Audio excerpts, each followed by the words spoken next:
Hello and welcome. Have you ever wondered what it feels like when the world simply stops, when streets you've walked 1,000 times vanish beneath snow so deep it rewrites the landscape, when the hum of ordinary life, cars, voices, the rhythm of commerce falls silent beneath a blanket of white so complete, it feels almost sacred? Tonight we drift back to January 1978, to a week when the heart of America froze into stillness, when nature reminded millions that all our schedules and certainties are fragile things easily erased by wind and cold. As we prepare to wander into the snowbound silence of the Midwest and Northeast, I'd love for you to tap the like button, just a small sign that you're ready for tonight. As gentle passage, and if you'd like these journeys to be waiting whenever you need them, subscribing will keep them close at hand. Tell me too where you're listening from and what hour has reached you now.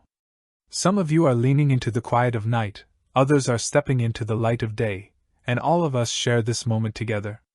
Now lower the lights, find the stillness in the room, and let's begin our quiet walk back through history. The calendar reads January 1978. Disco plays on AM radio, gas stations still pump leaded fuel. The Cold War hums in the background of every news broadcast, a distant anxiety most people have learned to ignore. Winter has already settled across the northern states.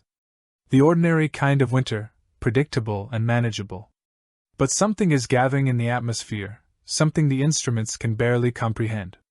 Two vast systems of air, one arctic and merciless, the other warm and moisture, laden from the Gulf, are moving toward collision over the Great Lakes.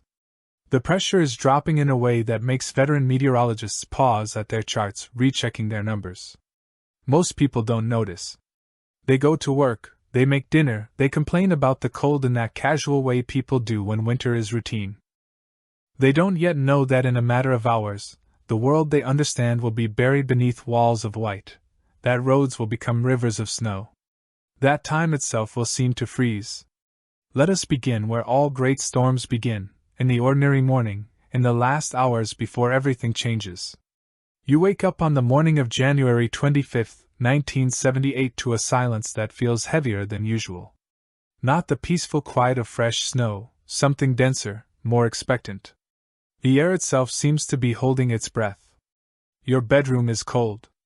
The furnace has been running all night, but the chill has crept into the corners anyway, settling into the floorboards, clinging to the walls. You pull the blankets tighter for just a moment longer, delaying the inevitable meeting with the cold air beyond your cocoon of warmth.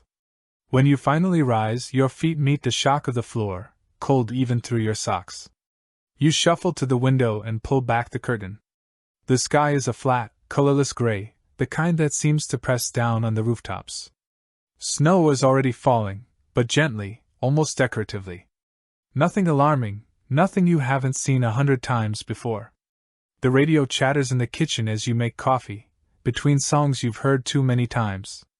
The announcer's voice takes on a slightly more serious tone. Winter storm warnings, heavy snow, expected, possible travel difficulties. You've heard this before you pour your coffee and consider the day ahead. Work errands, the usual rhythm of Wednesday obligations, but something nags at you. The barometric pressure in your sinuses perhaps, or the strange quality of the light, the way the wind has begun to test the windows, pressing against the glass. With increasing insistence. You dress in layers, an undershirt, a flannel shirt, a sweater, you consider an extra pair of socks. The house feels colder than it should, despite the thermostat reading a reasonable temperature. It's as if the cold is already seeping in through invisible cracks, preparing for something your conscious mind hasn't yet grasped. Outside, your neighbor is scraping frost from his windshield. He waves, you wave back. Neither of you speaks. The wind carries voices away these days. You don't know it yet, but this is the last morning of the world as you understand it. By nightfall, every familiar landmark will be erased. By tomorrow you'll measure time differently, not in hours or days, but in the intervals between radio broadcasts, in the slow depletion of candles, in the rhythm of shoveling that never ends. The snow begins in earnest around mid-morning. You're at work, an office building with fluorescent lights that hum their usual monotonous note, with coffee that's been sitting on the burner too long, with the familiar Faces of people you see more often than your own family. Someone mentions the weather. Someone always mentions the weather, but this time there's a note of concern. The radio in the break room reports that several counties have issued travel advisories. The snow is falling faster than plows can clear it. The wind is picking up. You look out the window already. The parking lot is transforming. The neat lines of cars are softening, becoming suggestions. Beneath accumulating white, the trees along the property line sway and bend their branches, sketching frantic patterns against the gray sky. By noon, management makes the decision: everyone should go home now, before conditions worsen. You gather your coat, your scarf, your gloves. The act of bundling feels more serious today, more deliberate. You're preparing not just for cold but for something unnamed. The moment you step outside, the wind hits you like a physical force. It doesn't gust, it pushes, steady and relentless, carrying snow that doesn't fall so much as fly horizontally. The flakes are small, hard, almost like tiny pellets of ice. They sting where they hit exposed skin. The parking lot has become a strange landscape. The cars are already half buried. Snow has drifted against the windward sides of vehicles, creating sculptural forms that look almost intentional, almost artistic. Your car is somewhere in the third row. You think you can see it. The walk across the parking lot takes longer than it should. The snow is already above your ankles, and with each step you sink deeper. The wind tears at your coat, finds every gap and seam. Your eyes water from the cold. You squint against the flying snow, trying to orient yourself. When you finally reach your car, you realize the full scope of what's happening. The driver's side is buried in a drift that reaches to the door handle. You begin to dig with your gloved hands, scooping away armfuls of snow that feel strangely dense, almost solid. By the time you clear enough to open the door, your fingers are already going numb, despite the gloves. The engine turns over, thank God, and you let it run, waiting for warmth that comes too slowly. Other cars around you are attempting to leave. Some succeed, others spin their wheels uselessly, digging themselves deeper into snow that's accumulating by the minute. The drive home should take 15 minutes. It takes an hour and 20 minutes. The roads have disappeared. There are no lanes anymore, no clear demarcation between pavement and shoulder. There are only the vague tracks of vehicles that pass before you, already filling in with fresh snow. You follow tail lights when you can see them through the whiteout conditions. Sometimes you lose sight of them entirely, and for long moments you're driving blind, trusting memory and instinct to keep you on what you hope is still the road. The windshield wipers struggle. They beat a rhythm against the glass, a steady, almost hypnotic sound, but they can barely keep up. Between each sweep, snow immediately obscures your view. Again, you lean forward, gripping the steering wheel, your shoulders tight with tension. Other cars have given up. You pass them, or you think you pass them, dark shapes hunched at the side of the road already being consumed by drifts. You wonder if people are still inside them waiting, or if they've abandoned their vehicles to seek shelter elsewhere. When you finally turn onto your street, relief floods through you, but the street itself is unrecognizable. The houses stand like islands in a white sea. The trees that line the boulevard have become ghostly figures, their forms distorted by the weight of snow and the constant whipping of the wind. You park, or rather you stop the car in approximately the right location and turn off the engine. The sudden silence inside the car is profound, broken only by the muffled roar of wind outside. For just a moment, you sit there gathering strength for the next task. The distance from your car to your front door is perhaps 30 feet, it might as well be a mile. You step out into the storm and immediately the wind tries to push you back. The snow is already mid-cap deep and drifting higher against obstacles. Each step requires effort, lifting your leg high, plunging it down into uncertain depth, finding purchase, repeating. The wind howls, and that's the word everyone uses, howl. But until you experience it, until you stand in the full force of a blizzard wind, you don't understand the sound. It's not a single note. It's a chorus of pitches rising and falling, screaming around corners and through bare branches. A sound that feels ancient and alive, as if the storm itself is a creature with voice and intention. Snow fills your collar, finds its way into your sleeves, stings your face. You lower your head and push forward. By the time you reach your door, you're breathing hard, your lungs aching from the cold air. Inside, you shed layers of snow-covered clothing. In the entryway, your coat is encrusted with ice. Your boots leave puddles that spread across the floor. You're shivering, despite the warmth of the house, your body still remembering the assault of the cold. The house feels smaller now. The windows, usually a connection to the outside world, have become television screens showing only one channel, white, static. The wind presses against the glass, making it creak and flex. You can hear it finding every gap in the siding, every loose shingle, testing the integrity of your shelter. You turn on the television. The local news is already in emergency broadcasting mode. Maps show swirling white, covering state after state. The meteorologist's voice is calm but firm. This is historic. This is unprecedented. Do not travel, stay inside, prepare for extended power outages. The phone rings, your mother checking in. The line crackles with static. You assure her you're home, you're safe. She tells you to fill the bathtub with water, just in case, to find the flashlights, to check on your neighbors if you can. The line cuts out before you can say goodbye. The afternoon darkens early, the way winter afternoons do, but this darkness feels more complete.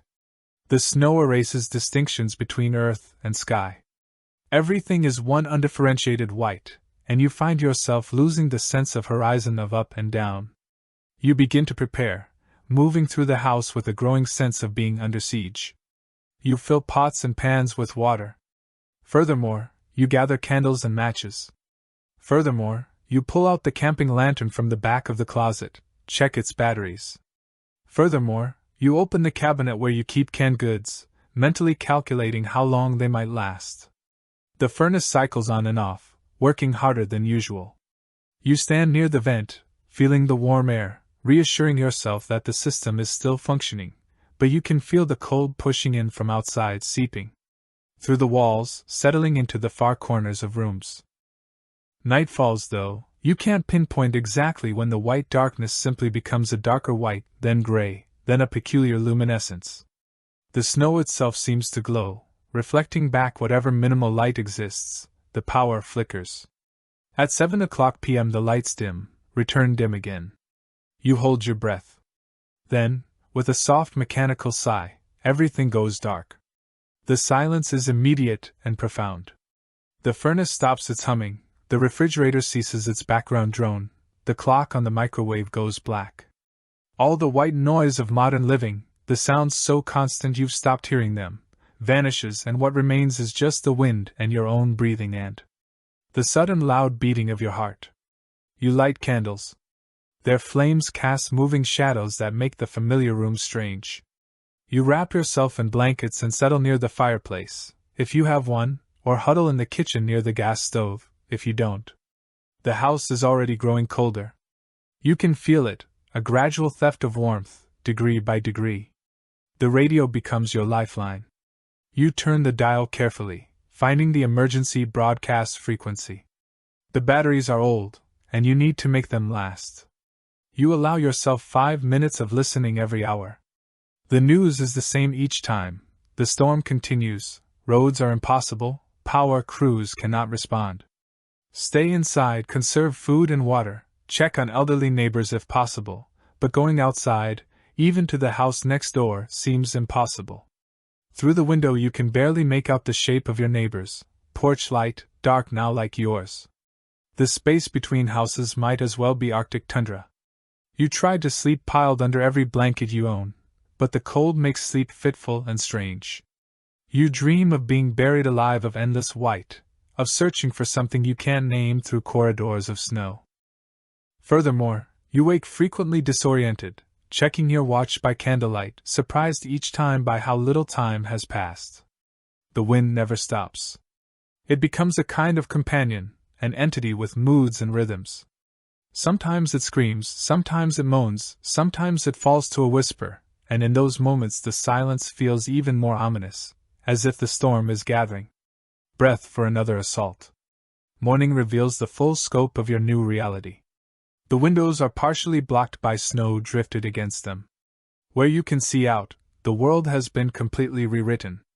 Your car is a smooth white mound, the fence that borders your yard has vanished, the street signs, the mailboxes, the fire hydrants all gone, buried beneath snow measured. Not in inches but in feet. You've never seen anything like this. You've lived through winters your entire life, but this is different. This isn't snow that falls and accumulates. This is snow that erases, that transforms the fundamental topography of your world. You need to shovel, not because you're going anywhere you're not but because the front door is blocked, and some instinct tells you that you must maintain a way out, an escape route, even if there's nowhere to escape to. Dressed in every warm thing you own, you open the door. Snow cascades into your entryway. The wall of white in front of you is chest high. You begin to dig. The snow is strange. The top layer is powder, but beneath it's been compressed by wind into something denser, almost concrete-like. Your shovel bites into it with difficulty. You lift, throw. Within minutes your shoulders are burning. Within 10 minutes you're sweating, despite the cold. Within 20 minutes you need to stop gasping your breath, making white clouds that are torn away by the wind. You look back at your progress. You've cleared perhaps 3 feet. The drift extends for another 10 feet before you reach what you think is the sidewalk, and even as you stand there, snow is already beginning to fill in what you've just cleared. Wind-driven flakes skittering across the surface, settling into your shovel marks. This is when you understand this is futile. This is not a storm you can overcome with effort. This is a storm you can only endure. You retreat inside. Your clothes are soaked with sweat and melted snow.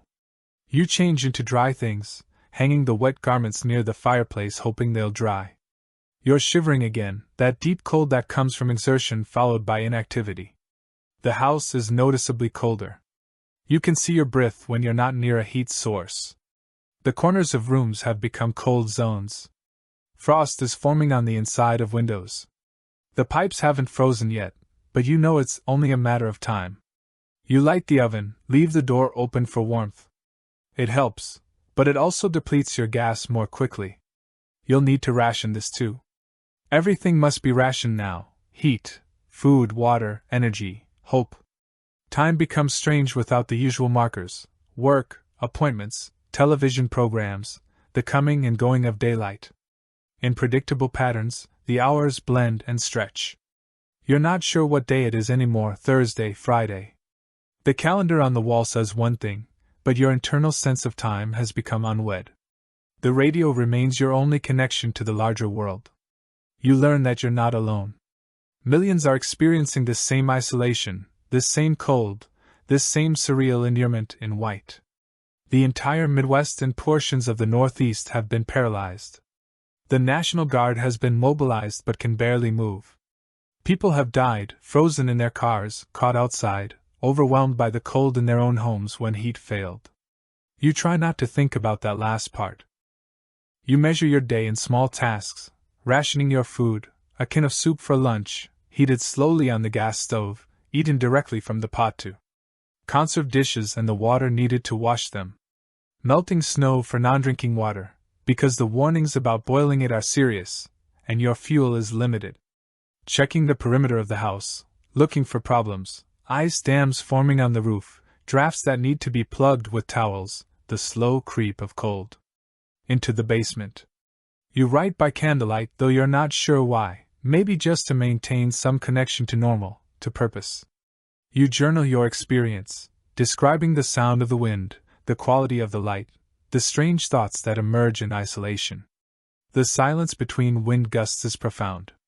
In those moments you become aware of the absolute absence of the usual sounds: no cars, no planes overhead, no distant sirens, no neighbors' voices, no dogs barking.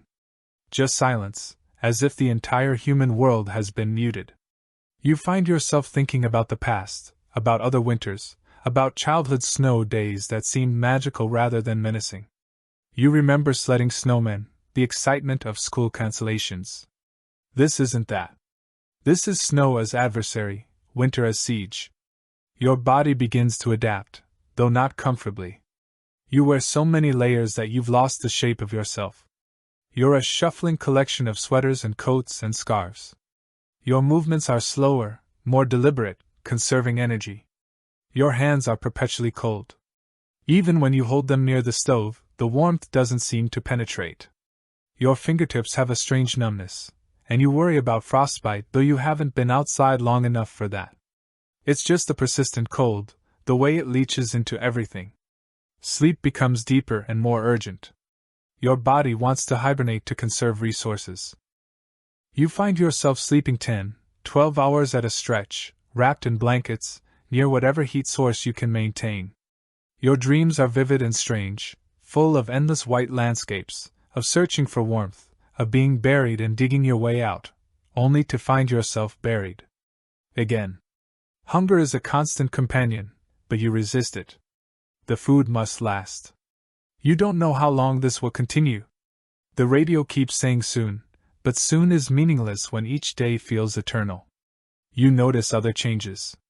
Your skin is dry, cracked at the knuckles. Your lips are chapped, despite the petroleum jelly you apply. Your eyes feel strained from the constant whiteness outside the windows, from the dim candlelight inside. Your muscles ache from the cold, from the tension of constant shivering, from the brief bursts of shoveling that accomplish nothing. A routine emerges not by choice but by necessity.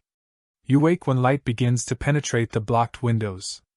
Though light is generous, the dawn is gray and reluctant. You lie in your nest of blankets, postponing the moment when you must face the cold, eventually hunger or bladder wins. You rise quickly and move to whatever heat source remains, the dying embers of last night's fire, the pilot light on the stove, the accumulated warmth of your own breath. In the small space you've learned to confine yourself to, you allow yourself 1 cup of instant coffee made with water heated on the stove. You hold the cup with both hands, absorbing its warmth, making it last. The radio at the top of each hour. 5 minutes of listening news that is repetitive but necessary.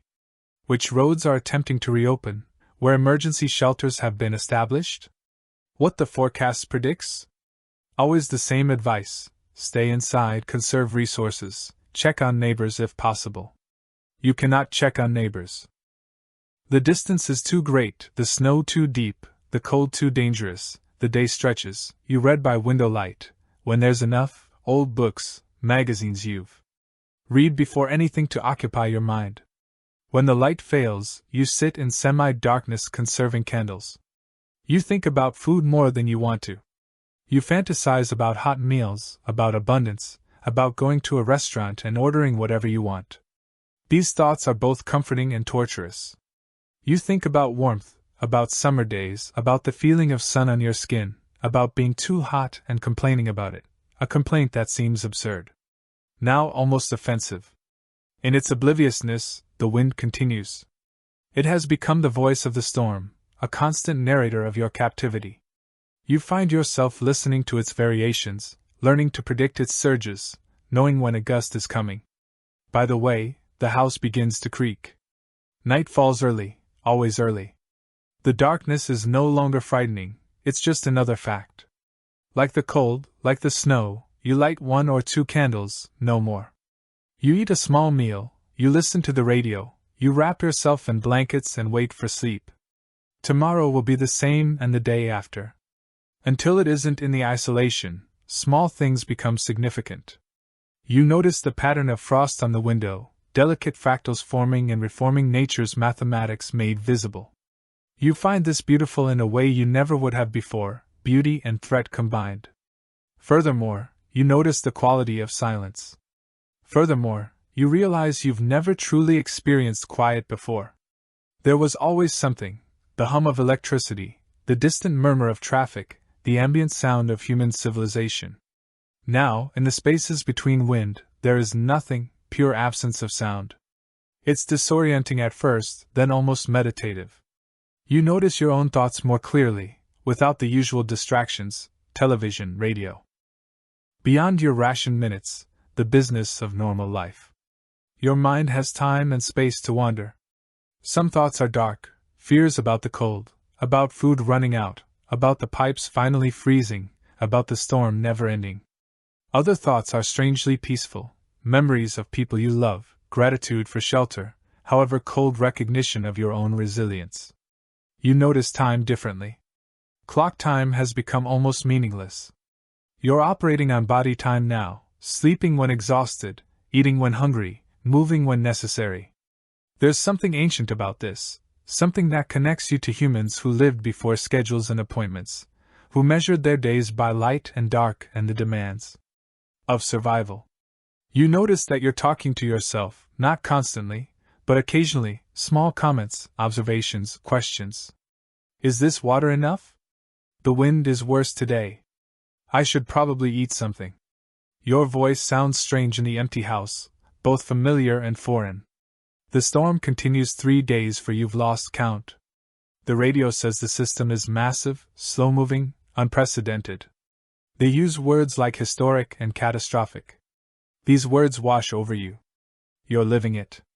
You don't need adjectives, you wait. That's what this has become, an exercise in waiting. Not waiting for something specific, just waiting for it to be over, for conditions to change, for the world to resume. The waiting is its own kind of hardship, the cold you can layer against the hunger you can endure. But the waiting, the not knowing when this will end, the uncertainty about what comes next, this is harder than the physical discomforts. You find yourself making small bargains with the storm, with time, with whatever force might be listening. If I wake up tomorrow and the wind has stopped, if I can just get through today, if the power comes back, you imagine the moment of deliverance, the sound of a snowplow in the distance, the flicker of lights returning, the ability to open your door and see neighbors, to hear human voices, to be part of the world again rather than isolated in your small, cold pocket of existence. But for now you wait. The snow continues to fall, the wind continues to howl, the cold continues to press in, and you continue to endure, hour by hour, a quiet struggle, repeated endlessly, a test you never asked to take. You are one of millions experiencing this same trial, though you can't see them, can't reach them. Somewhere beyond the white, life continues, but here at this moment, in this house, in this storm, time has stopped. You've been compressed into the eternal present, cold, white, endless waiting. Let us shift our attention now from the experience of the storm to its prediction, from those who endured to the one who foresaw. John William Hamilton was not a man who sought attention. In photographs from the era, he appears slight, with wire-rimmed glasses and thinning hair combed neatly to one side. His smile, when it appeared, was hesitant, as if unsure of its welcome. He wore short-sleeved, button-down shirts with pocket protectors, the uniform of a certain kind of mid-century American professional men who worked with precision instruments and found comfort in data. He had worked for the National Weather Service since 1956, stationed in Cleveland, Ohio. For more than 2 decades he had studied the sky through numbers, barometric pressure, humidity percentages, temperature gradients, wind velocities. While others looked at clouds and saw shapes, Hamilton saw systems, patterns, the invisible architecture of atmosphere. His office was a windowless room filled with machines that clicked and hummed. Teletype printers chatted constantly, spilling out data from weather stations across the region. Charts covered the walls, isobar maps, satellite images rendered in grainy black and white, tracking sheets marked with his careful handwriting. The air smelled of cigarette smoke, burnt coffee, and the particular mustiness of government buildings everywhere. Hamilton preferred this environment to almost any other. Here the chaos of human interaction was replaced by the cleaner logic of meteorological systems. A cold front had no emotions. A pressure gradient didn't require small talk. The atmosphere, for all its complexity, followed rules. It made sense in ways that people often didn't. He lived alone in a modest apartment in Lakewood. He had been married once, briefly, in his 20s. She had left after 2 years, frustrated by his long hours, his distraction, his tendency to discuss dew points over dinner. There had been no children. His relationships since have been brief and unsatisfying. Women who initially found his intelligence attractive then grew weary of his inability to be fully present, to care about anything as much as he cared about the weather. He didn't blame them. He understood himself well enough to know his limitations. Some men were built for domesticity, for the warm chaos of family life. He was built for instruments and data, for the quiet satisfaction of accurate forecasting.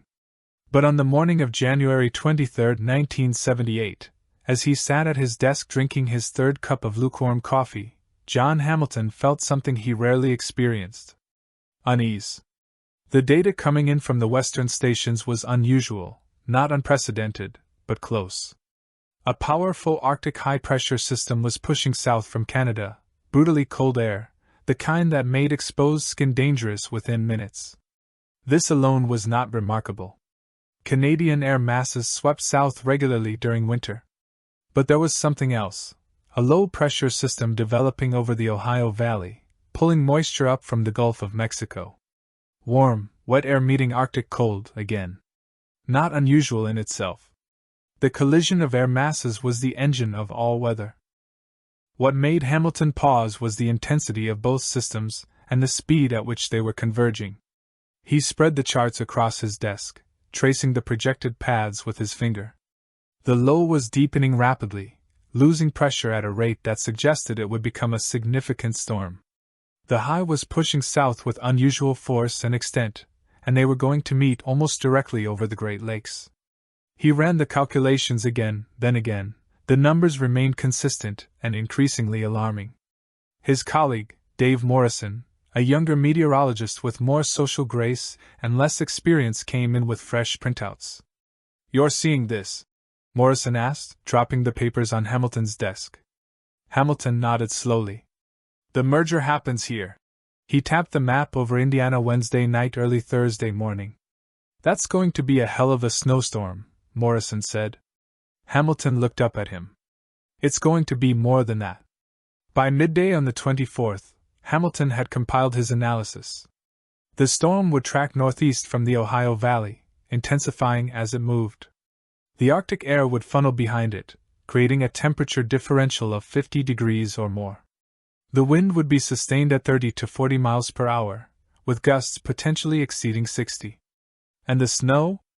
The snow would fall at rates of 2 to 3 in per hour, possibly higher in bands of enhanced precipitation. His forecast called for snowfall totals of 12 to 20 in across much of Ohio, Indiana, and Michigan, with some areas potentially seeing more. But the real danger, he believed, would be the wind. The combination of heavy snow and high wind would create whiteout conditions, drifting that would make roads impossible, wind chills that would be life-threatening. He typed up his forecast and sent it through channels. Then he called the local television stations, spoke to the few contacts he had developed over the years. The response was polite but skeptical. Yes, a snowstorm was coming, but 12 to 20 inches. That seemed excessive. Wind gusts over 60? Doubtful. It was January. In the Midwest, people expected snow. This forecast felt like hyperbole, the kind of thing that would make the Weather Service look foolish if it didn't materialize. "John," one station manager said, "I appreciate the heads up, but we can't panic people over every winter storm." Hamilton pressed his glasses up his nose, a habitual gesture when stressed. "This isn't every winter storm. We'll mention it in the evening forecast. Tell people to be cautious." It wasn't enough. Hamilton knew it wasn't enough, but he had done what he could. He had issued the warning. Whether people heeded it was beyond his control. He stayed late that night alone in the office, watching the data continue to stream in. The systems were converging exactly as predicted. If anything, the storm was intensifying faster than his models suggested. At midnight, he left the building, drove home through streets that were already beginning to see the first flakes of snow. In his apartment, he didn't sleep well. He kept getting up, checking his own barometer, listening to the wind begin to rise. By dawn on January 25, Hamilton was back in the office. Morrison was already there, looking tired and worried. "It's worse than we thought," Morrison said. Simply, the radar showed a massive cone-shaped system rotating over Indiana and Ohio. Snow was falling heavily across the entire region, but what concerned Hamilton most was the wind. The isobars on the pressure maps were tightly packed, indicating intense wind gradients. The Arctic high was pushing south with tremendous force and the low was deepening still further, creating a pressure difference that was driving violent winds. Reports were already coming in. Interstate 75 closed in Ohio, I-69 shut down in Indiana, zero visibility reported across multiple counties. The governor of Ohio was preparing to declare a state of emergency, and the storm was just beginning. Hamilton and his small team worked in shifts, but the shifts became meaningless. No one went home. They slept on office floors when they couldn't keep their eyes open anymore. Woke, stiff and disoriented, returned to the chattering machines and the constantly ringing phones, he issued update after update, each one more urgent than the last. Wind warnings. Blizzard warnings, travel bans. Pleas for people to stay inside, to not attempt to drive, to understand that this was not a normal winter storm. The building itself began to struggle. Power flickered, the backup generators kicked in with a deep drumming that could be felt through the floor, the heat became intermittent. Hamilton worked in his coat, his fingers stiff with cold, as he marked up charts and fielded calls from emergency management officials. Outside the one small window in the break room, the world had disappeared. There was only white, a solid wall of wind-driven snow that made it impossible to see even the parking lot below. On the radio, which someone had brought in and kept tuned to the local news, reports began to come in of people stranded, vehicles abandoned, entire communities cut off. And then the first death, an elderly man in Toledo who had attempted to walk to a neighbor's house for help when his heat failed. They found him 50 feet from his door, frozen. Hamilton heard this and closed his eyes. He felt the weight of it, not responsibility, exactly because he had warned them, but grief nonetheless. This was what the numbers meant. This was the human translation of pressure gradients and temperature differentials. This was death, written in the language of meteorology. The storm continued through that day and into the night, and through the next day Hamilton lost track of time in the windowless room with its artificial lights and constant noise. Day and night became meaningless. There was only the storm, tracking it, measuring it, reporting it, watching it unfold with the terrible precision that only hindsight allows. He ate sporadically vending machine sandwiches, cold coffee, whatever someone brought back from the break room. His eyes burned from staring at screens and charts, his back acid from hunching over instruments. His voice grew from hours on the phone repeating the same information to different officials, to media outlets, to anyone who called seeking information. Morrison worked beside him silent, mostly efficiently processing data. They had developed a rhythm, Morrison handling the routine updates, Hamilton focusing on the larger analysis, on trying to predict when this would end, because it would end. All storms did. The question was when and how much damage it would leave behind. The calls kept coming. A woman in Sandusky whose husband had left for work 2 days ago and hadn't returned. Could they tell her conditions in that area? Could they say when roads might reopen? Hamilton had no comfort to offer, only information.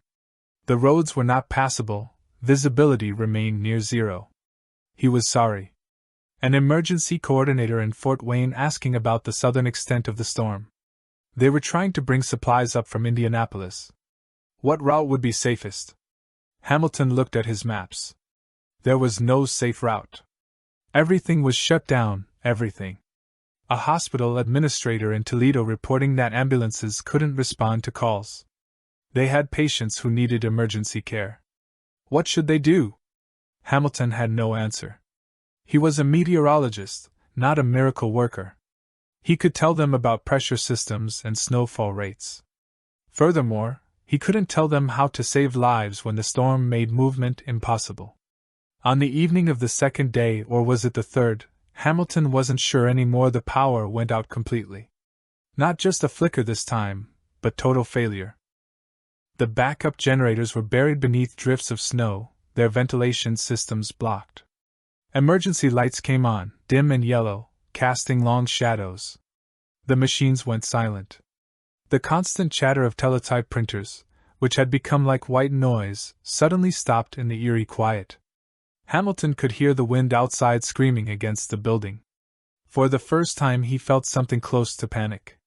Without power, they had no data, no way to track the storm, no way to communicate with the network of stations. They were blind. Morrison began setting up battery-powered equipment, a small radio transmitter, a portable radar receiver that could at least pull in some satellite data, but it was fragmentary, incomplete. Hamilton stood and walked to the break room window. He pressed his face close to the glass, trying to see anything beyond the white chaos. Nothing, just the storm, infinite and consuming. How many people were out there right now, trapped in this? How many were cold, frightened, wondering if help would come? How many were beyond help, already claimed by the cold, in lonely places where no one would find them until the snow melted weeks from now? He thought about his apartment, empty and dark. He thought about his ex-wife, wherever she was, now, probably safe and warm, with her new husband. Furthermore, he thought about all the choices he'd made that had led him to this windowless room in a darkened building watching a storm he had predicted, but could not prevent John Morrison's voice behind him. "We got the battery receiver working, new data coming in." Hamilton turned from the window, returned to the numbers. There was nothing else to do. The storm began to weaken on the morning of January 27th, not suddenly. Weather systems don't work that way, but gradually the pressure started to rise. The wind decreased from sustained gales to merely strong gusts. The snow, which had been falling relentlessly for more than 40 hours, began to taper to flurries. By noon there were breaks in the clouds. Sunlight, filtered and pale, touched the buried landscape. For the first time in days, power was restored to the Weather Service building. The machines hummed back to life. Hamilton and Morrison, exhausted and disheveled, began compiling the final data. The numbers were staggering. Snowfall totals exceeded 20 in across most of the affected region. Some places reported 30 in or more. Drifts reached 10, 15, even 20 feet where the wind had concentrated. The snow wind gust had peaked at 79 miles per hour in Cleveland. The storm had killed at least 70 people across Ohio, Indiana, and Michigan, with numbers expected to rise as rescuers reached isolated areas. It was, by any measure, historic, the worst blizzard to hit the region in recorded history. Exactly what Hamilton had predicted, though he took no satisfaction in being right. The governor of Ohio called personally to thank him. Television stations requested interviews. The National Weather Service regional director sent a commendation. Hamilton declined the interviews. He wrote a brief technical summary of the storm for the official records. He filed his charts and data carefully so they would be available for future analysis. And then, on the evening of January 28th, when someone finally relieved him so he could go home, he walked out into the cold, clear air. The world was transformed. Streets were canyons carved through snow, abandoned vehicles sat at strange angles, half-buried monuments to the attempt to travel, rooftops sagged under impossible weight, trees stripped and broken, pointed skeletal fingers at the sky. But there was also light, sunlight on snow, brilliant and almost painful to look at. The sky was a blue so deep and pure it seemed artificial. The air was crystalline, sharp in the lungs, utterly still after days of relentless wind.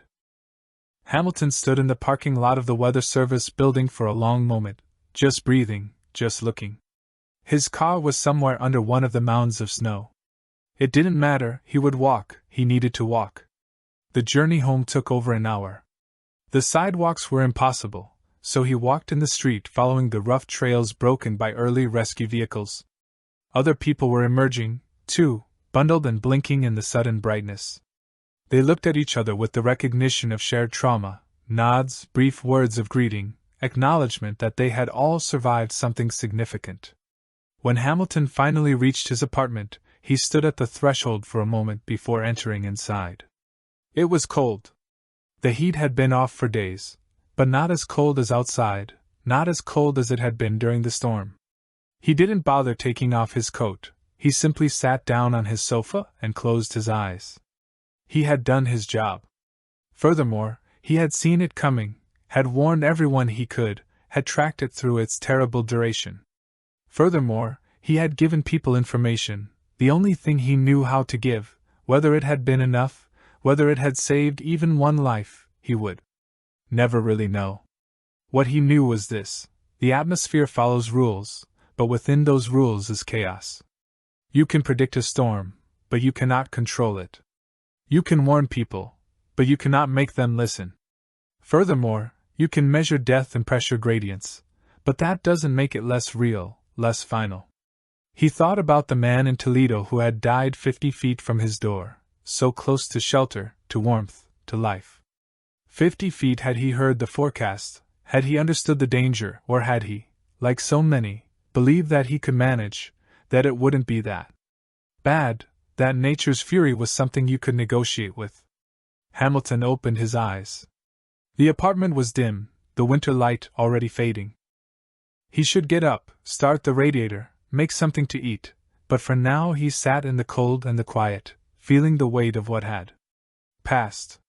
Years later, 5 years, 10 years, it's hard to say exactly when a young meteorologist named Sarah Chin would join the Cleveland office, fresh from graduate school, enthusiastic and confident in the new technology that was revolutionizing weather prediction. She would be given a desk in the same room where Hamilton had worked. She would go through the old files, as young people sometimes do, curious about the history of the place, and she would find, in a locked drawer of what had been Hamilton's desk, a folder containing the pressure logs from January 1978. They were handwritten, Hamilton's precise notation, every reading carefully recorded.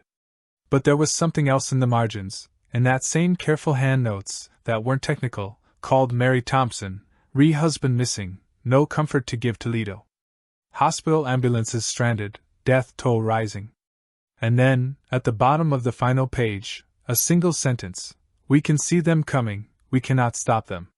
Chin would sit at that desk holding those pages, understanding something about the man who had worked there before her, understanding that behind every forecast, every warning, every percentage chance of precipitation were people who would be cold or warm, safe or in danger, alive or dead, based on decisions made with imperfect information about an imperfect science. She would carefully return the papers to their folder, place it back in the drawer, and turn to her computer screen, to the satellite data streaming in real time, to the powerful models that could now predict with accuracy that Hamilton could only have dreamed of. And she would think, we've gotten better at seeing them coming, but we still cannot stop them. John Hamilton retired in 1985 at age 62, after nearly 30 years with the National Weather Service. There was a small ceremony, a plaque, a modest pension. He moved to Arizona, seeking warmth perhaps, or simply distance from the scene of his life's work. He died in 1992 of heart failure, alone in a rented apartment in Tucson. The obituary in the Cleveland Plain Dealer was 3 paragraphs long. It mentioned his career, his role in forecasting the Great Blizzard of 1978, his years of service. It did not mention that he had never married, had no children, had few close friends. Furthermore, it did not mention the nights he couldn't sleep replaying the storm in his mind, wondering what more he could have done. But in the meteorological community, among those who understood what he had accomplished, his name was remembered. The forecast he issued on January 24, 1978, was studied, analyzed, held up as an example of how good forecasting, even in the era before sophisticated computer models, could save lives. Because lives had been saved. Not all 70 deaths was 70 too many. But without the warnings, without the travel bans issued based on his forecast, without the preparation his predictions allowed, it would have been hundreds, thousands.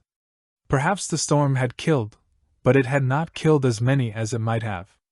And that difference, the lives saved by advance warning, by people who heard the forecast and stayed home, who stocked supplies, who didn't travel, that difference was Hamilton's legacy. He would never know the specific people whose lives his forecast saved.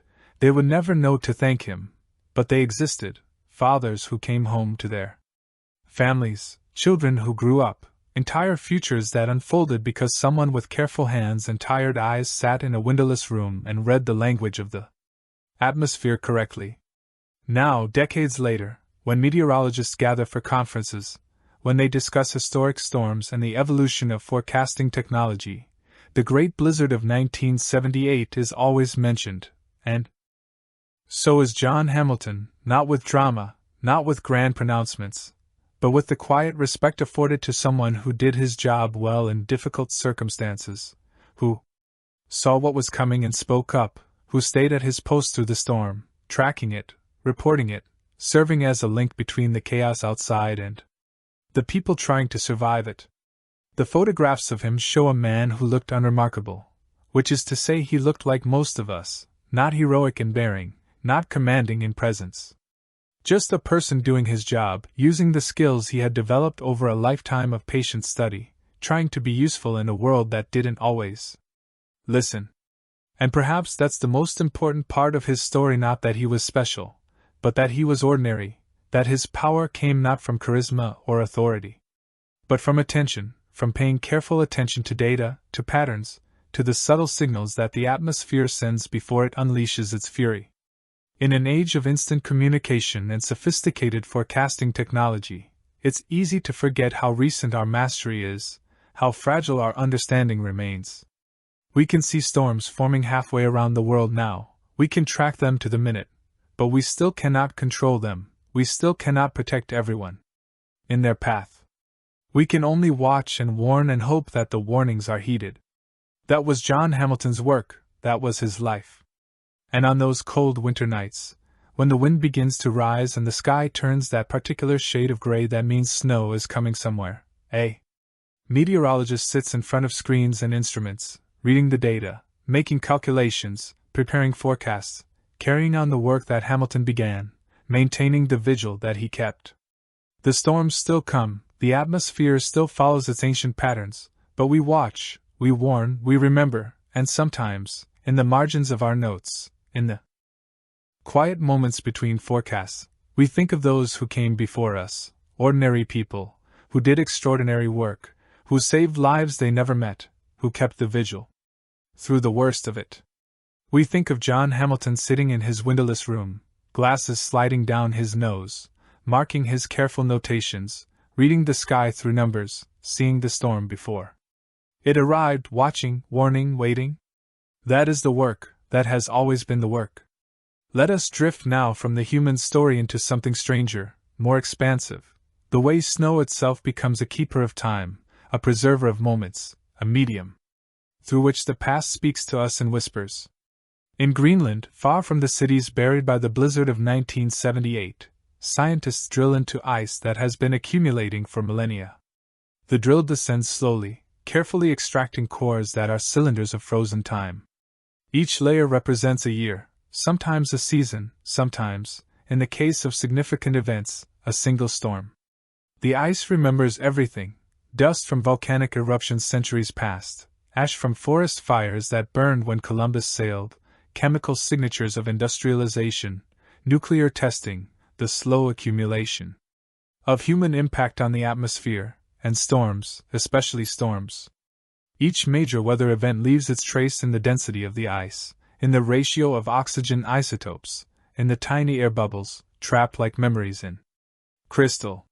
Somewhere in those cores, preserved in ice that will outlast nations and languages, is the signature of January 1978. The moisture that rose from the Gulf of Mexico met Arctic air over the Great Lakes, fell as snow across millions of square miles. Some of it reached Greenland, some of it became ice, some of it became permanent. In this way, the blizzard that terrorized the Midwest for those few days in winter has been made eternal.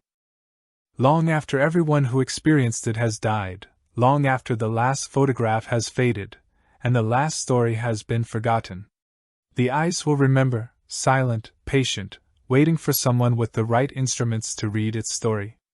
There is something both comforting and unsettling about this. Our sufferings preserved, our struggles archived. The storm that seemed endless at the moment, reduced to a thin line in ancient ice, no more or less significant than the 1,000 other storms before and after. Time collapses in ice. The present becomes the past, becomes geology, and all of it eventually melts. Each snowflake that fell during those days in January was unique. This is not merely poetic but mathematically true. The crystalline structure of ice, the way water molecules bond in hexagonal patterns, allows for such tremendous variation that no two snowflakes in the history of the planet have ever been identical. Think about that for a moment. Every flake that touched your face during the storm, every flake that accumulated on your roof and windows and car, every single crystal in the billions upon billions that fell, each one was an individual expression of physics and chance, a temporary sculpture of frozen water that would never be exactly repeated. They formed in the clouds high above the chaos below, where supercooled water droplets encountered dust particles or ice crystals and began to freeze. As each crystal fell through the atmosphere, its shape was determined by temperature and humidity gradients. It encountered a slight change in temperature. Even a fraction of a degree would alter the pattern of growth. More humidity here and the arms would branch differently, less cold there, and the crystal would develop plates instead of needles. By the time each flake reached the ground, it had traveled through a unique path, encountered unique conditions, and arrived with a unique structure. And then it landed, and within seconds or minutes, the individual identity was lost. It merged with millions of others. The boundaries dissolved, the unique became the collective. Perhaps there is a metaphor there. We are all distinct, shaped by the unique conditions of our passage through life. And yet we land together, merge together, become part of something larger that erases our individuality, even as it's built from it. The drifts that trapped people in their homes were made of individuals, billions of unique snowflakes pressed together by wind, by weight, by circumstance. The beauty was buried beneath the burden, the mathematics became disaster. In the oldest stories that humans tell, winter is never just winter. It is always metaphor, always symbol, always something more than frozen water and dark days. The Norse spoke of Fimbulwinter, the great winter that would precede Ragnarok, the end of the world. 3 winters would come in succession, without summer between them. The sun would be swallowed, the stars would vanish, snow would fall from all directions, and cold winds would howl. Brother would fight brother, the bonds of kinship would dissolve, and in that endless winter the world would prepare for its final battle. Perhaps the people trapped in the blizzard of 1978, as they watched the snow pile higher and the days blur together, felt an echo of that ancient fear. The fear that winter would not end, that the cold had become permanent, that the world as they knew it was over. The Inuit peoples of the Arctic, who lived with winter as a constant companion rather than a seasonal visitor, developed a complex vocabulary for snow and ice. They had words for snow that falls slowly, snow that falls quickly, snow that drifts, snow that forms into specific shapes, snow that is good for building, snow that is dangerous to walk on. Each word represented not just observation, but survival knowledge, the ability to read the white landscape and understand its moods, its dangers, its gifts. In their stories, winter was personified as Skinner, the goddess of the sea, whose anger could freeze the ocean and send storms. To punish those who violated the old ways, when hunters took too much, when they disrespected the animals they killed, when they forgot the rituals that maintained balance. Skinner would withdraw her blessing, the fish would disappear, the seals would hide, and the storms would come. To appease her, shamans would have to journey to the bottom of the sea in trance states, comb the tangles from her hair, soothe her anger and beg her to release the animals again. Only then would the storms cease, only then would life return to normal. Perhaps we still do this in our way. When winter becomes too fierce, when storms devastate us, we look for reasons, we ask what we did wrong, we wonder if this is punishment for our transgressions. Pollution, climate change, our general disregard for the natural world. We seek ways to appease forces we don't fully understand. We comb the tangles from the goddess's hair and call it meteorology. There is a phenomenon that occurs during and after major snowstorms that psychologists have studied, though they don't fully understand it. People report hearing sounds that aren't there, not hallucinations, exactly more like the mind filling in the blanks created by extreme sensory deprivation. During the blizzard, when visibility dropped to zero and the world became a uniform white, when the howling wind provided the only constant sound, people reported hearing voices. In the storm, their names being called conversations, just at the edge of hearing footsteps approaching. That never arrived. This wasn't madness. It was the brain trying to make sense of chaos, trying to find pattern. In the absence of pattern, the auditory cortex, deprived of its usual input, the varied sounds of human civilization, traffic, music, the complex acoustic environment we usually inhabit, began to generate its own signals. Some reported hearing music, others heard crying, some heard laughter. The sounds were always just, indistinct enough that you couldn't be certain what you were hearing, but distinct enough that you couldn't dismiss it as pure imagination. After the storm, when the snow had stopped, but the world remained buried and silent, a different kind of auditory strangeness emerged. The silence itself became overwhelming. Snow absorbs sound. The soft, porous structure of fresh snow is one of nature's best acoustic dampeners, with feet of snow covering everything, the usual ambient noise of the world, traffic, industry, even natural sounds, was muffled into near total quiet. People who ventured outside in those first days after the storm reported an almost spiritual quality to the silence. You could hear your own heartbeat. Your breath seemed thunderously loud. Speaking felt like shouting, though you were using a normal voice. And in that silence some reported hearing things from far away, conversations from blocks away, carrying clearly through the still cold air, the sound of a shovel hitting pavement, miles distant church bells from towns that should have been too far away to hear. Sound traveled differently through the bottom landscape. The normal acoustic barriers were removed. The snow reflected and channeled sound. In unexpected ways, the cold, dense air transmitted vibrations more efficiently. But it felt like magic. It felt like the world had been transformed into something other than itself, a place where the normal rules didn't apply, where distance and proximity were measured differently, where silence could be so complete that it became its own kind of sound. In the weeks after the blizzard, as the snows slowly melted, the landscape revealed its secrets. Things that had been lost were found. Car keys dropped months ago appeared in parking lots. Toys from the previous autumn emerged from front yards. Small objects of daily life, forgotten or misplaced, returned as the white blanket pulled back. But there were stranger discoveries too. In Cleveland, the melting snow exposed a woman's body in an alley behind a warehouse. She had been there since November. Police determined, murdered and left there, covered by the first snows of winter, then buried so completely by the blizzard that she had been invisible for months. The snow had preserved her, protected her from scavengers and decay. When spring came early that year, hastened by the unusually warm March, she was revealed and a case that might have never been solved was opened again. In rural Ohio, the snow melt revealed that a barn had collapsed under the weight of the drifts. Inside were 3 cows, frozen in the positions they had been in when the roof came down. The farmer had been unable to reach them during the storm. By the time he could dig through to the barn weeks later, they were already gone, but the snow had preserved them so perfectly that they looked as if they might wake up if you called to them. Abandoned cars appeared in the strangest places, not on roads those had been cleared but in fields, in streams, in places that made no sense until you remembered the whiteout conditions, the way people had become disoriented, turned off roads they thought were still beneath them, drove until they couldn't drive anymore and then simply stopped. Some of these cars were empty. Others contained people who had not survived. They were found sitting in the driver's seat, the engine long since out of gas, the battery dead, the interior filled with the particular cold that comes from prolonged exposure. They had frozen quietly, alone, waiting for help that couldn't come. The snow had covered them, had hidden them, had preserved them in their final moments, and then, when its work was done, when winter loosened its grip, it revealed them again.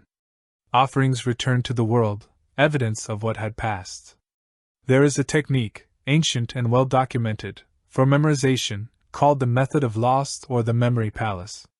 You imagine a building, room by room, and place the things you want to remember in specific locations within those rooms. To recall the information, you simply walk through the palace in your mind, visiting each location and retrieving what you placed there. In a sense, the landscape after a blizzard becomes a kind of involuntary memory palace. Every drift, every snow-covered landmark, every buried object becomes a location associated with the memory of the storm. Years later, people who lived through the blizzard of 1978 would report that certain places, a particular intersection, a specific hill, a stretch of highway, would trigger immediate recall of where they were during the storm, what they felt, what they saw. The landscape holds memory, not consciously, not intentionally, but through the associations we build. The gas station where you ran out of fuel trying to get home, the school where you sheltered for 3 days, the hospital where your child was born during the storm, delivered by candlelight when the power failed. These places become more than places. They become chapters in the story. You tell about the time you survived, and even decades later, driving past them, you remember the fear, the cold, the strange compression of time that made 3 days feel like 3 weeks, the relief when it finally ended. Memory is like snow in this way. It accumulates in layers covering what came before, transforming the landscape of the past into something both familiar and strange. And sometimes, if conditions are right, if you dig down through the layers, you can find things you thought were lost, moments preserved perfectly, emotions frozen in crystal. The exact quality of light on a particular afternoon, when the storm finally broke and the sun emerged. But memory, unlike ice cores, is unstable. It changes each time we access it. Details shift, emotions are reinterpreted through the lens of present circumstance. The storm gets worse in the retelling, or better or stranger. We add details we couldn't have known, we remove details that don't fit the narrative we've constructed. In this way, the blizzard of 1978 has become mythological, even for those who lived through it. The snow was deeper than it actually was, the cold was colder, the isolation more complete, the danger more dramatic. This isn't dishonesty, it's the nature of memory. We preserve what matters, and what matters is not always what happened, but what it felt like, how it changed us, what it taught us about ourselves and our fragility. In the months after the storm, something unexpected happened in the artistic communities of the Midwest. Painters, photographers, sculptors, people who made things, who imposed order and meaning on materials, found themselves drawn to the imagery of the blizzard, but they weren't depicting the drama of the storm. They weren't painting whiteout conditions or buried cars or desperate rescues. Instead, they were painting the whiteness itself, the Eurasia, the absence. Canvases appeared in galleries that were almost entirely white, not blank, but filled with subtle variations of white, off-white cream, the palest blues and grays. Looking at them was like looking at snow. At first, they seemed empty, but as you studied them you began to see texture, depth, complexity within the apparent simplicity. Photographers took images of the post-storm landscape, horizonless expanses where earth and sky merged into a single white continuum, buried objects that were just vague suggestions of form. Beneath smooth snow, close-ups of ice crystals that looked like alien architecture. Sculptors made pieces using snow itself as material, knowing they were creating art that would vanish, that could only exist temporarily, that was meant to melt and be forgotten. They built forms that the wind would eventually destroy, that the sun would erase. Art as meditation on impermanence. There was something in this that spoke to the experience of the storm, the way it had erased the familiar landscape, the way it had reduced the complex world to simple elements, cold, white survival. The way it had reminded everyone that all our constructions, physical, social, psychological, were temporary, subject to forces beyond our control. One artist, a sculptor from Ann Arbor named Margaret Chin, created a series of pieces she called the architecture of absence. They were hollow forms, negative space defined by thin shells of translucent material. You looked at them and saw what wasn't there, the empty centers, the missing pieces, the spaces where something should be but wasn't. In an interview years later, she explained, "The storm took things away. It took mobility, connection, certainty. It left behind these absences. I wanted to give shape to that feeling of something missing, something removed, something that used to be there but isn't anymore." The work was difficult to look at, not because it was disturbing, but because it required you to see differently, to focus on the absence rather than the presence, to notice what wasn't there. Perhaps that's what the blizzard taught, to pay attention to absence, to notice when the usual noise of the world goes silent, to feel the weight of emptiness. to understand that nothing is as powerful as nothing, that the removal of something can be more profound than its presence. In the years following the blizzard, therapists across the affected region reported an unusual pattern. Patients who had lived through the storm, even those who had not been particularly traumatized by it, reported recurring dreams involving snow, cold, and burial. The dreams varied, but certain themes appeared again and again. Being trapped in a house as snow rose to cover the windows, searching for someone in a whiteout. Walking through infinite white landscapes with no landmarks, no direction, no end, being buried alive in snow, unable to move, unable to breathe, the weight pressing down.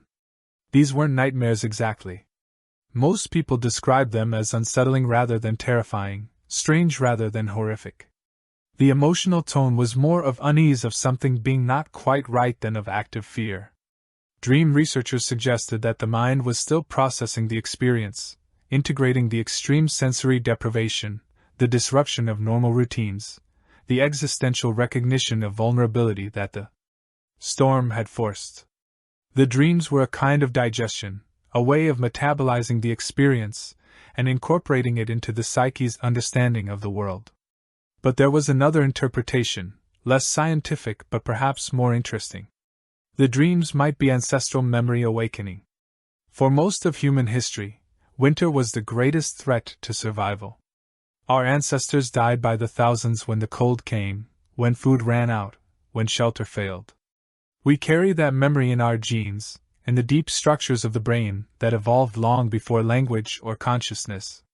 The blizzard of 1978 might have awakened that ancient fear, reminded us that we are, despite all our technology and infrastructure, still vulnerable to weather, still at the mercy of systems we cannot control, still fundamentally animals trying to stay warm enough to survive until spring.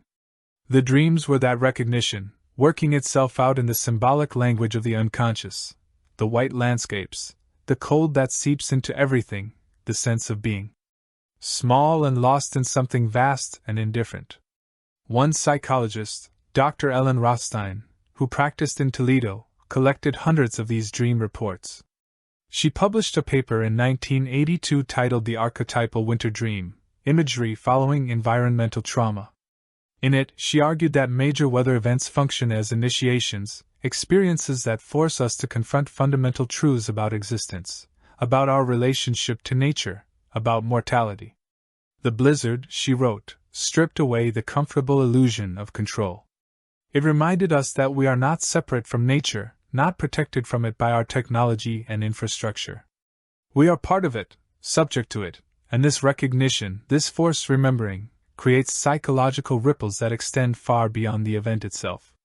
Her work was largely ignored by the mainstream psychological community, too poetic, too philosophical, not empirical enough. But years later, after other disasters, other events that forced entire populations to confront their vulnerability, hurricanes, earthquakes, pandemics, her framework would be revisited and people would recognize that she had been describing something real, that collective trauma creates collective dreams. That the psyche has ways of processing shared experience that transcend individual consciousness.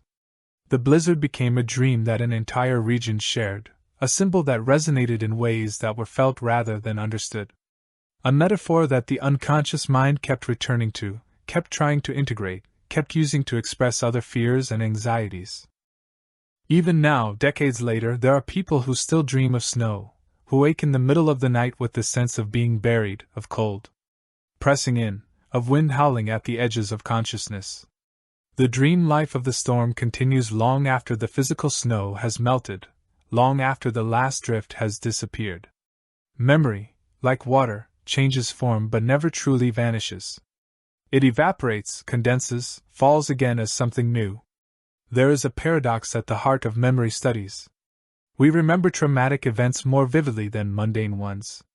The emotional intensity seems to etch them more deeply into our neural architecture. And yet those same intense memories are often the most distorted, the most subject to revision and reconstruction. People who lived through the blizzard of 1978 remember it clearly. Ask them about it, and they can tell you stories, where they were when it started, how long they were trapped, what they ate, how they stayed warm. The details seem crisp, immediate, certain, but research into memory accuracy suggests that many of those details are wrong, not intentionally, not lies, but reconstructions, the mind filling in gaps with plausible information, merging memories from different moments, incorporating details heard in other stories, creating a coherent narrative from fragments of actual experience. One study conducted in 1985 by researchers at Ohio State University interviewed 200 people who had lived through the storm. They asked detailed questions about their experiences: what time the power went out, how much food they had, what they could see from their windows, how they communicated with others. Then they compared these recollections with contemporaneous records, weather service logs, power company outage reports, photographs taken during the storm, diary entries written at the time. The discrepancies were significant. Power outages that people remembered lasting 3 days actually lasted 8 hours. Food supplies remembered as nearly exhausted were actually adequate. Views from windows described as complete whiteout showed in photographs clear visibility of nearby structures. This doesn't mean people were lying or that their memories were entirely false. It means that memory is reconstructive rather than reproductive. We don't retrieve experiences like playing back a video. We reconstruct them each time we remember, and each reconstruction is influenced by present knowledge, subsequent experiences, stories we've heard, and the narrative we've built about who we are and what we've survived. The blizzard in memory is not the same as the blizzard. In fact, the memory blizzard is more dramatic, more dangerous, more transformative. It has to be, because memory serves narrative purposes. We don't remember to preserve historical accuracy. We remember to make meaning, and the meaning people made of the blizzard of 1978 was profound. It was the time they survived something extraordinary, the time they proved their resilience, the time they learned what they were capable of enduring. Whether the actual details align perfectly with the recorded facts is less important than what the memory does, how it functions in the ongoing story of self. Perhaps this is the final mystery of snow, not just how it falls or what it preserves, but how it transforms in memory, how the cold becomes colder, the white becomes whiter, the isolation becomes more complete, how winter once survived becomes the story we tell about who we were before and who we became after. And now, in this late hour, as you listen to these words, perhaps you can feel something of what those people felt. Not the cold. You were warm, comfortable, safe. Not the fear. You know how the story ends, that spring came, that life resumed. But perhaps you can feel the strangeness of it, the way a familiar world can become alien so quickly, the way time can distort under pressure, the way we are always, all of us, so much more vulnerable than we like to believe. The blizzard of 1978 is gone. The snow melted decades ago. The people who lived through it are aging, and soon enough there will be no living memory of that white week in January.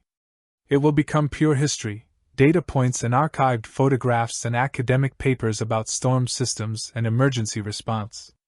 But something remains in the ice cores of Greenland, in the dream life of a region, in the stories still told around tables when the weather turns bad. And someone says, "This is nothing, you should have seen 78." In the quiet recognition shared among survivors of any great storm that nature is patient, powerful, and utterly indifferent to our plans, that the world can stop, that cold can kill, that survival sometimes comes down to nothing more than luck, preparation, and the stubborn refusal to surrender.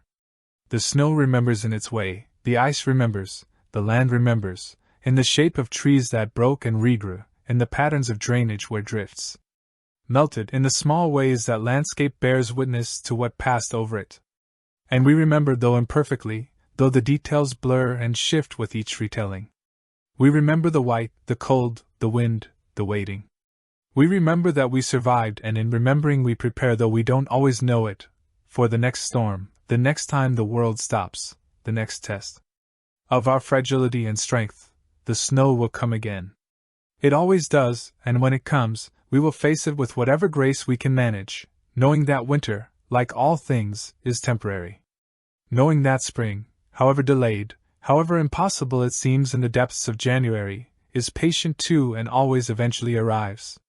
Let us shift our attention now, gently, to a different experience of the same storm, to those who watched from above, who commanded from safety, who experienced the blizzard not as survival but as spectacle, inconvenience, or professional challenge. On the 15th floor of the State Office Building in Columbus, Ohio, Governor James Rhodes stood at a window and looked out at the whiteness consuming his state. The glass was triple-paned, sealed against the cold.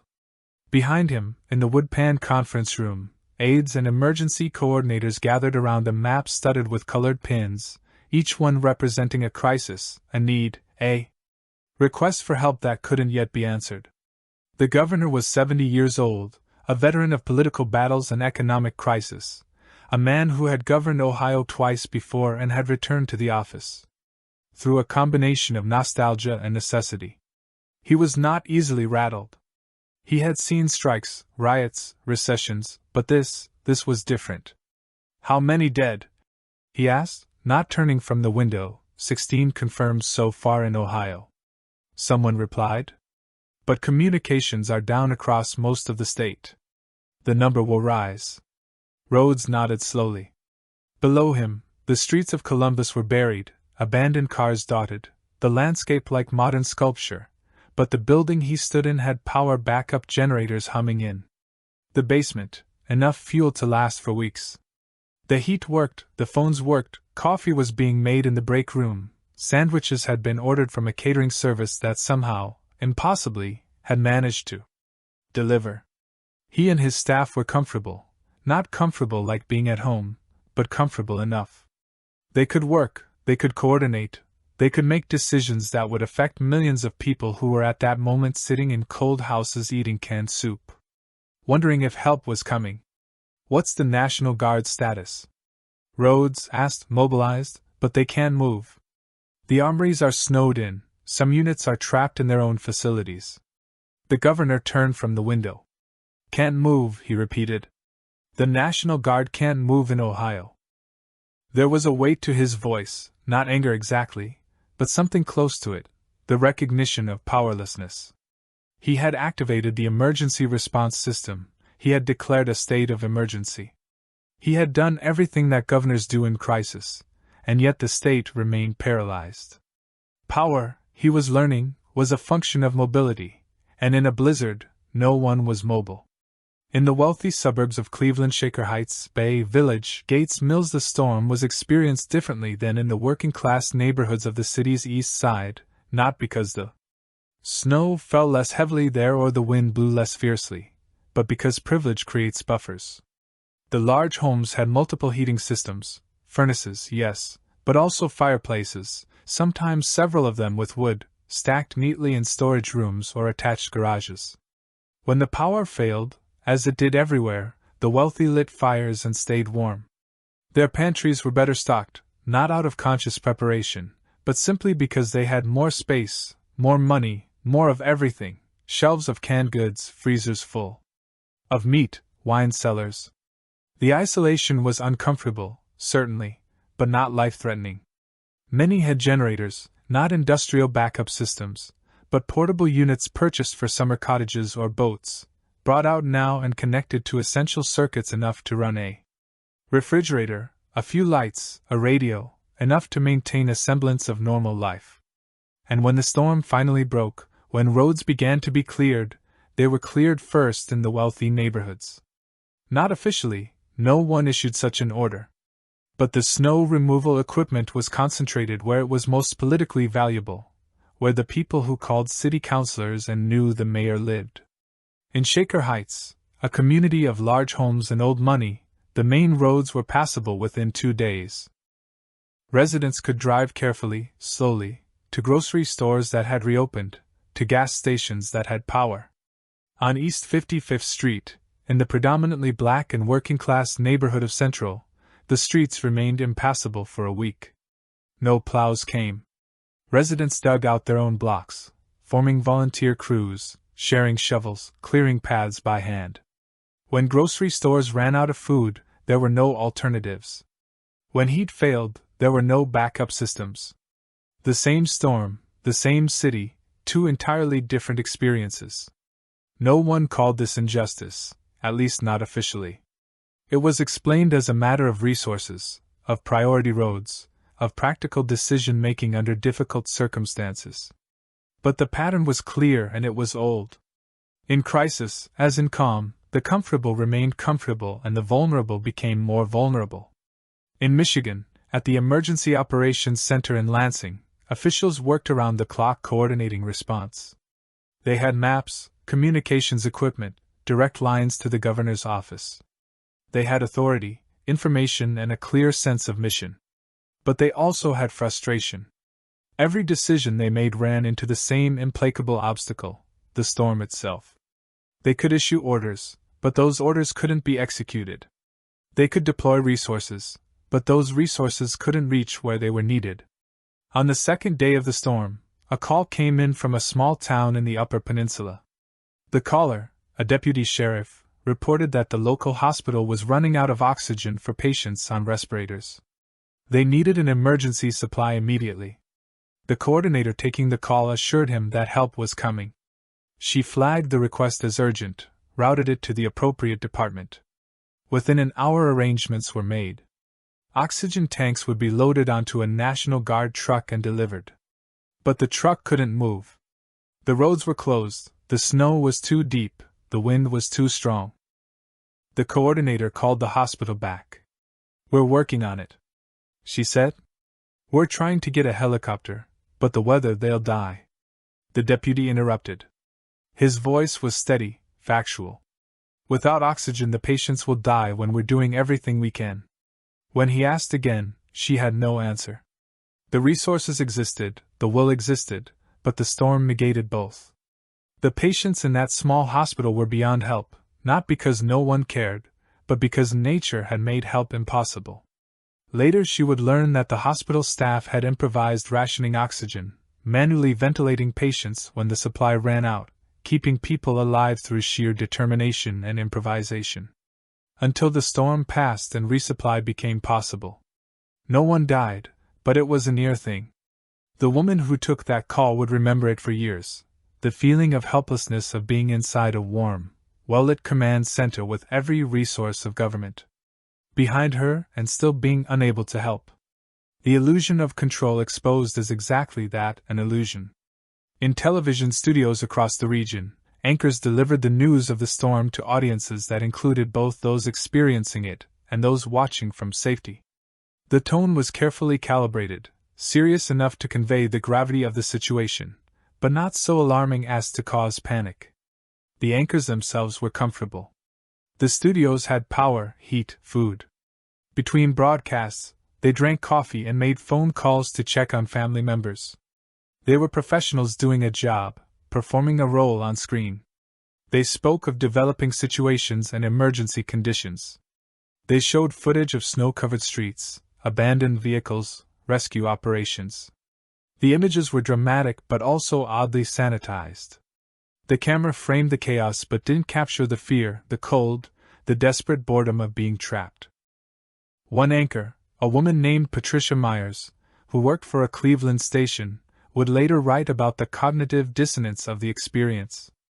"I was telling people not to go outside, that conditions were life-threatening, while sitting in a climate-controlled studio wearing a dress and heels. The disconnect was surreal. I was narrating a disaster I wasn't experiencing." The broadcasts served a purpose.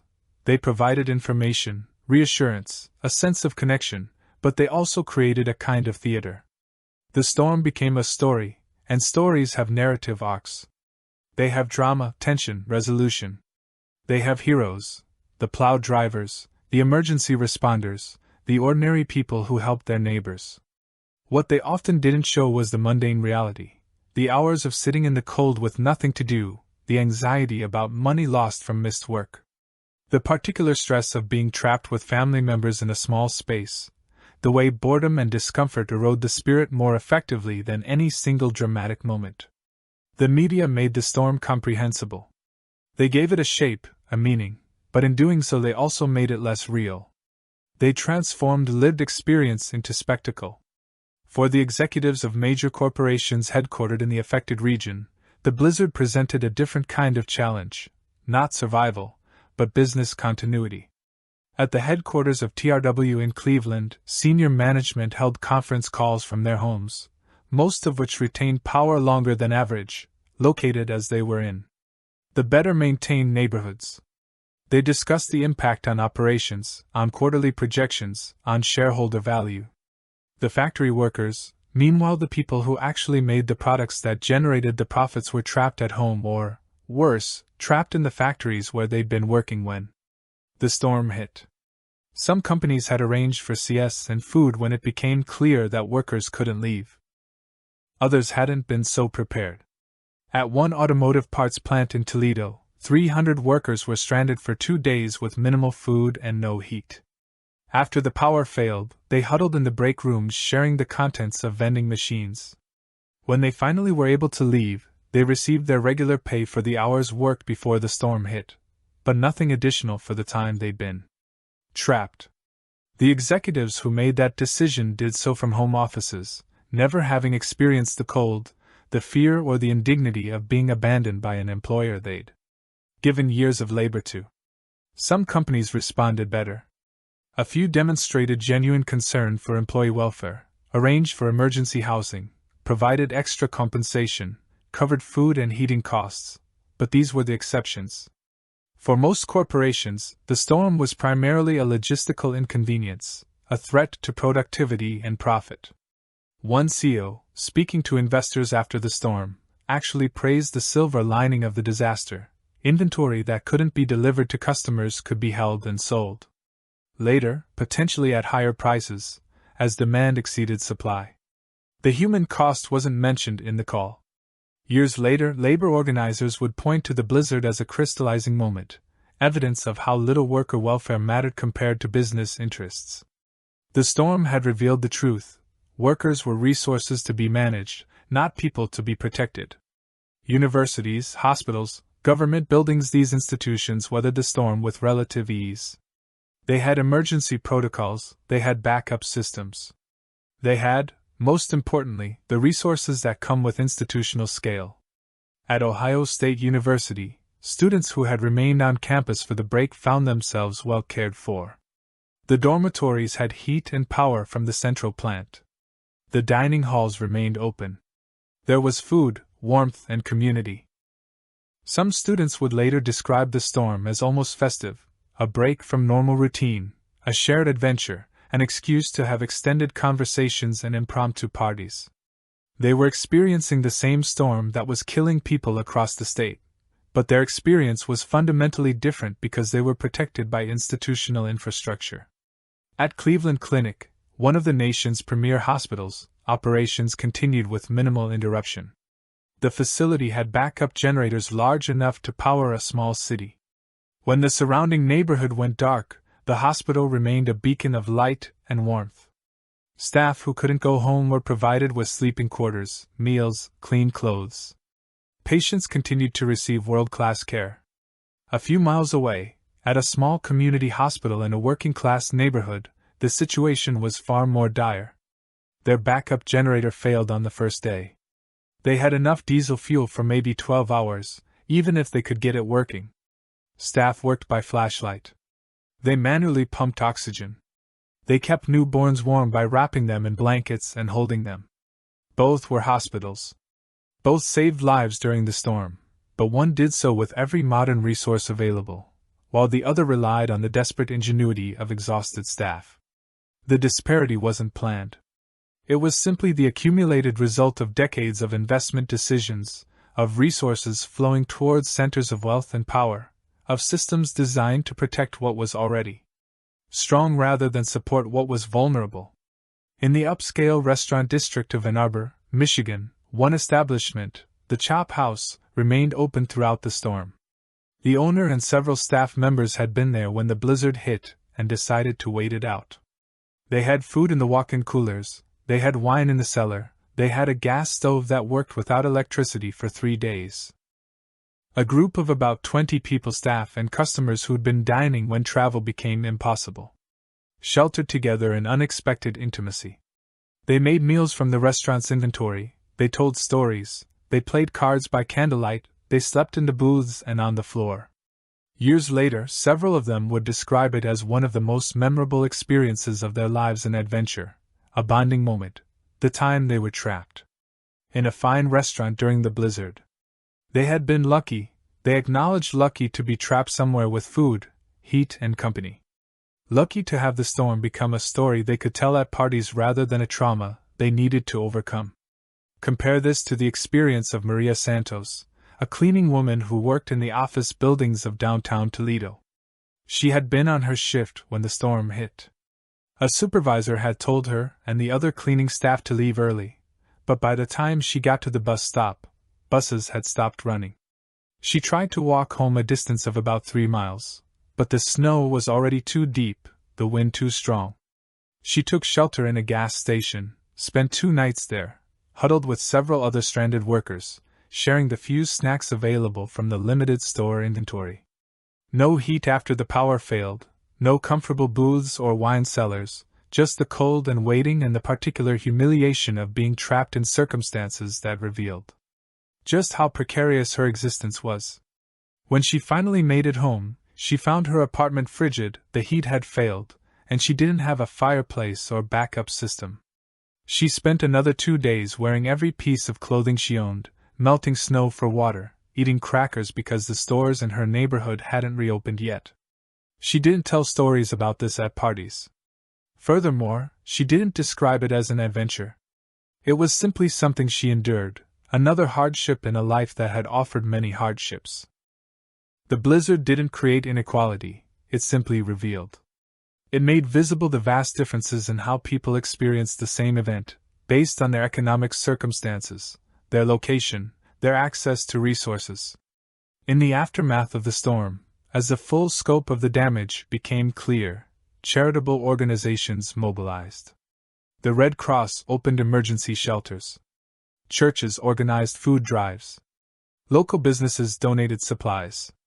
The wealthy donated generously, writing checks, organizing fundraisers, appearing in newspaper photographs presenting oversized checks to relief organizations. Their generosity was real, and it helped, but it was also comfortable. They could donate from abundance. The money they gave didn't diminish their own security or comfort. Some of them received tax deductions for their donations, turning charity into a kind of investment, a way to feel good while also deriving financial benefit. None of this is to diminish the value of the help provided. People were fed, housed, warmed because of these donations. But the dynamic was revealing. The same storm that devastated some merely inconvenienced others, who then received social credit for helping those who had suffered what they themselves had not. One wealthy suburb organized a blizzard relief gala 2 months after the storm. Tickets were $500 per person. The event was held at a country club. People wore evening gowns and tuxedos. They ate, catered meals, and danced to a live band. The event raised $50,000 for storm relief, which was lauded as a tremendous success. At the same time, in the neighborhoods where people had actually suffered during the storm, recovery was still ongoing. Roofs remained damaged, pipes remained broken, bills remained unpaid. The $50,000 helped some of them, but the contrast was stark, the wealthy celebrating their charity while the affected were still dealing with the consequences. This wasn't unique to the blizzard of 1978. It was the same pattern that plays out after every disaster. The vulnerable suffer the comfortable help often genuinely, often generously, but from a position of safety, and the fundamental structures that create vulnerability in the first place remain unchanged. In the months following the storm, there were meetings, committees, reports. Government officials at all levels studied what had happened and discussed what could be done to prepare better for future emergencies. Many of the recommendations were sensible: improve snow removal equipment, establish better emergency communication systems, create more robust backup power infrastructure, develop clearer protocols for prioritizing response. But some of the most important lessons were never learned, or at least never implemented. The storm had revealed that poverty made people vulnerable, that inequality determined who suffered most, that the systems in place were designed to protect some people more than others. These were not problems that could be solved with better snow plows. They required fundamental changes to how society was structured, how resources were distributed, how value was assigned to different lives.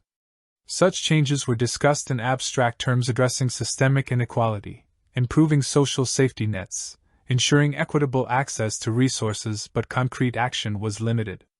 It was easier to buy new equipment than to restructure society. It was politically safer to focus on technical solutions than to address questions of power and distribution, and so the preparations that were made focused largely on making the same system more efficient rather than making it more just.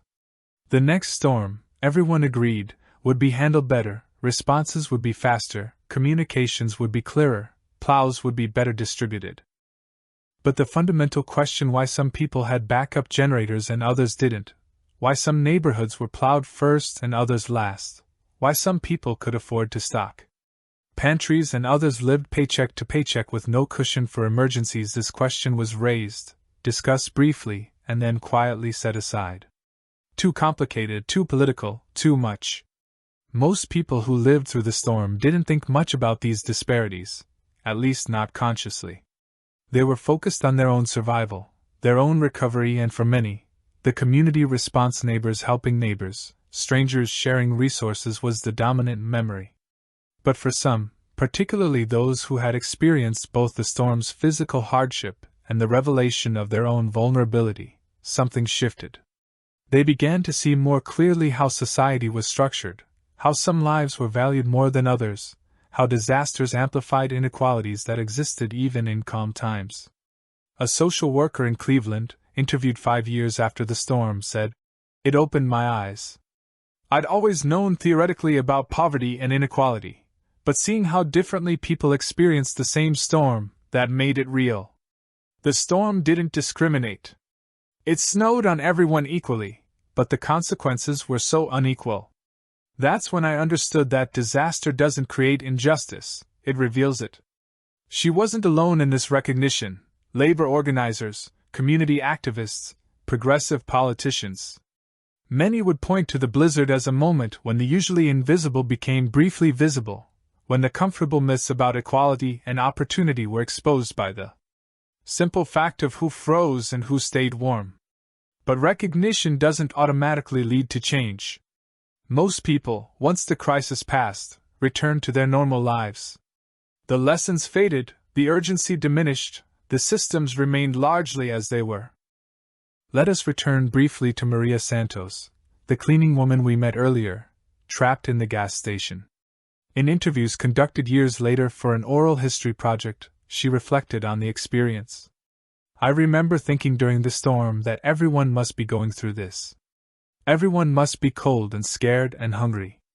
But then, when it was over, I heard stories about people who rode it out in hotels, about the governor in his warm office, about the rich people who never even lost power, and I realized we weren't all in this together. We never were." She paused, then continued, "The storm didn't change anything really. My apartment was always cold in winter. I was always one emergency away from disaster. The blizzard just made it obvious. For a few days I couldn't pretend that my situation was normal, that I was doing okay. The storm took away the ability to pretend.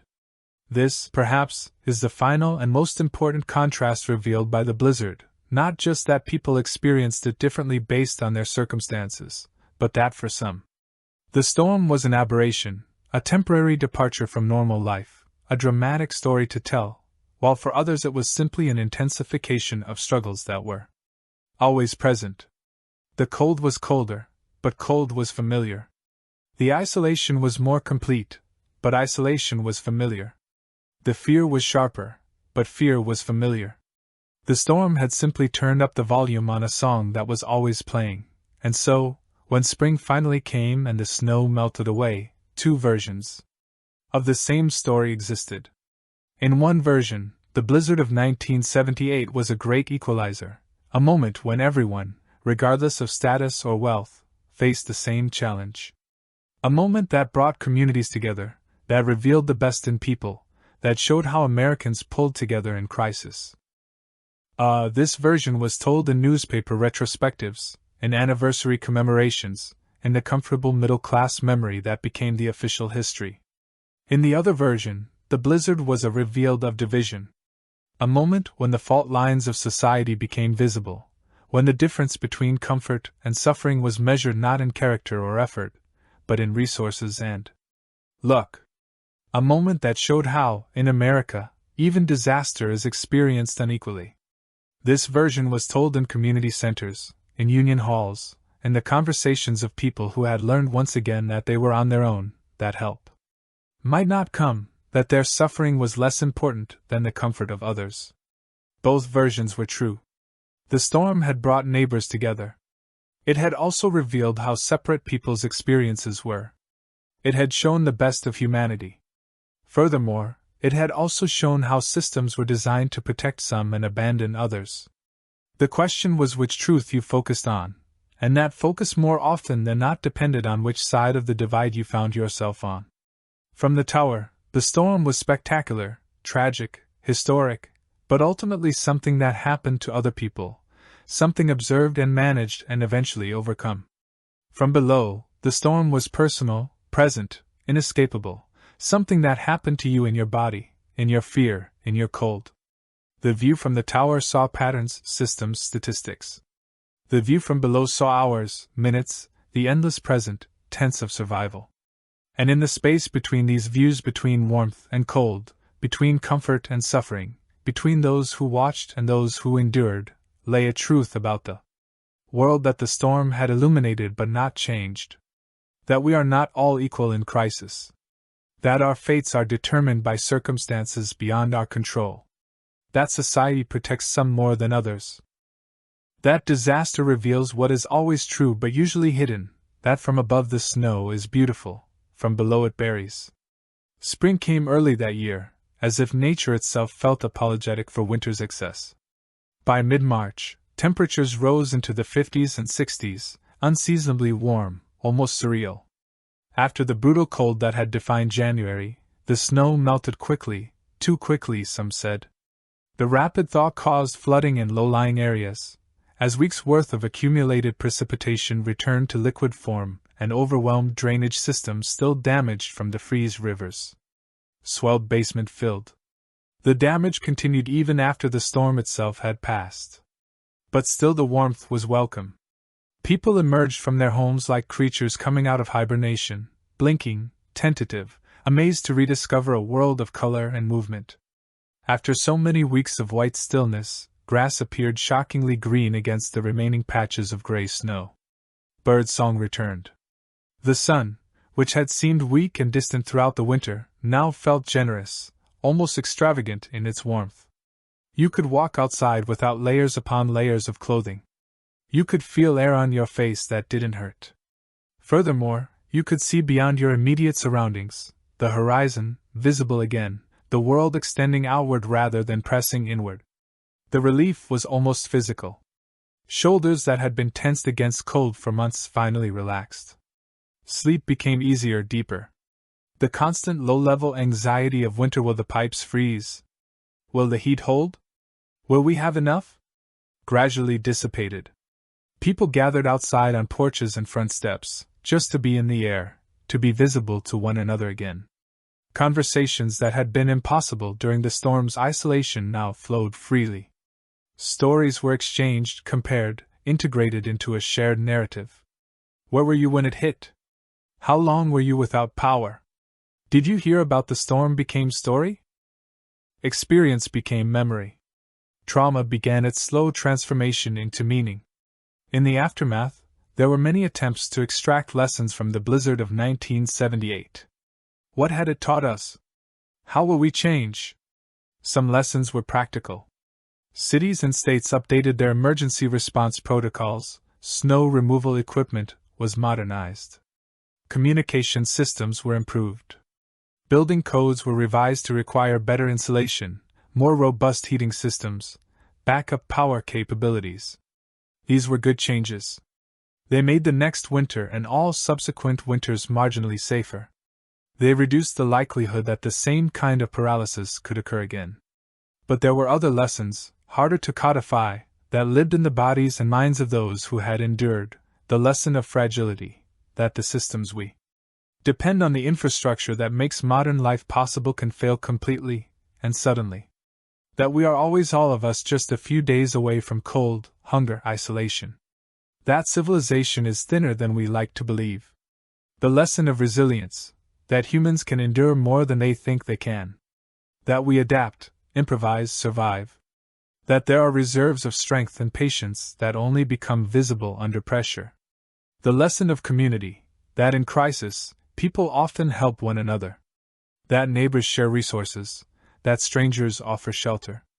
That the bonds of mutual aid can emerge even in circumstances that seem designed to isolate. But also the lesson of division, that not everyone suffers equally, that privilege provides protection. That the systems in place serve some better than others. That what brings some together also reveals the distance between others.